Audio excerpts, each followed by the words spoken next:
Up until this week, I was convinced I had played through Legend of K on the PlayStation 2.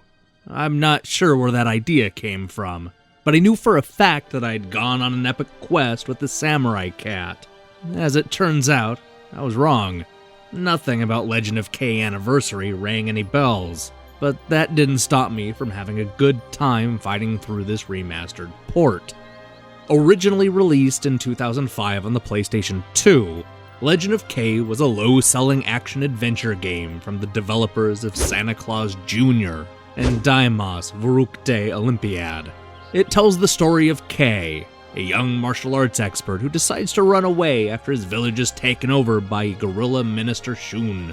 With little more than a mystical blade and a cocky attitude, K sets out on a journey to rescue his friends and family. Out in the world all by himself for the first time, the inexperienced kitten finds a whole food chain of capable combatants.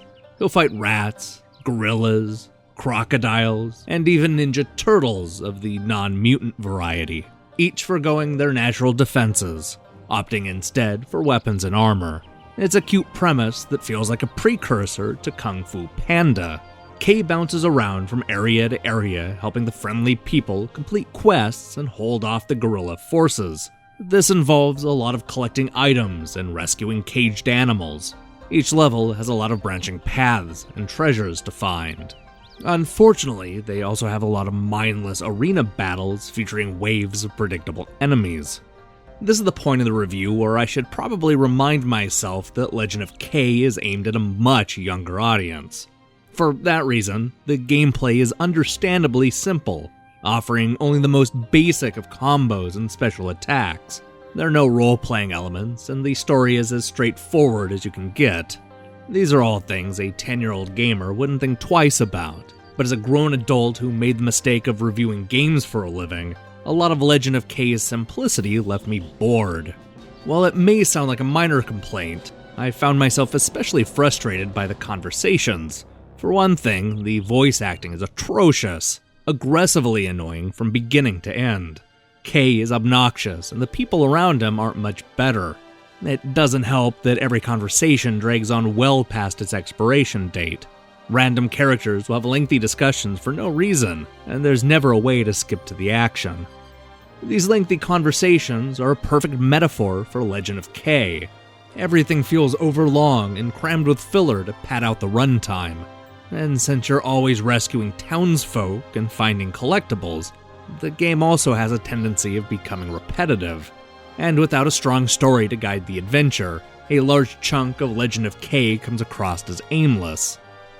I also wasn't a big fan of the gameplay, especially when it came to the camera controls. While you can swing the camera around with the right analog stick, the angle isn't great and the game is quick to adjust.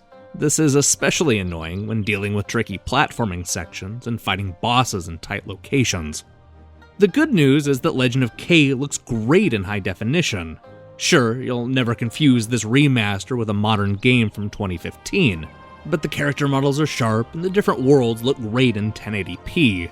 The music has also been improved, offering crystal clear surround sound to accompany the simplistic action and terrible voice acting.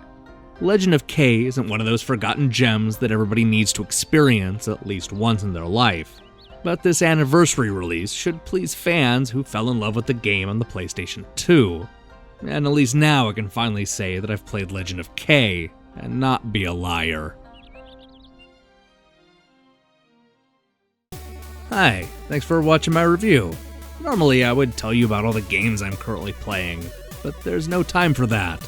If you haven't caught the debut of Online Pass, the weekly video game news quiz, then make sure and take the test now. It's a short quiz that will ask you a bunch of questions pulled from last week's top headlines. It's a great way to see how much you know about the news and catch up on what you missed. New episodes debut every Sunday, so don't miss out. Anyway, you should hit the subscribe button. Go ahead. Alright, I'll see you soon. Until then,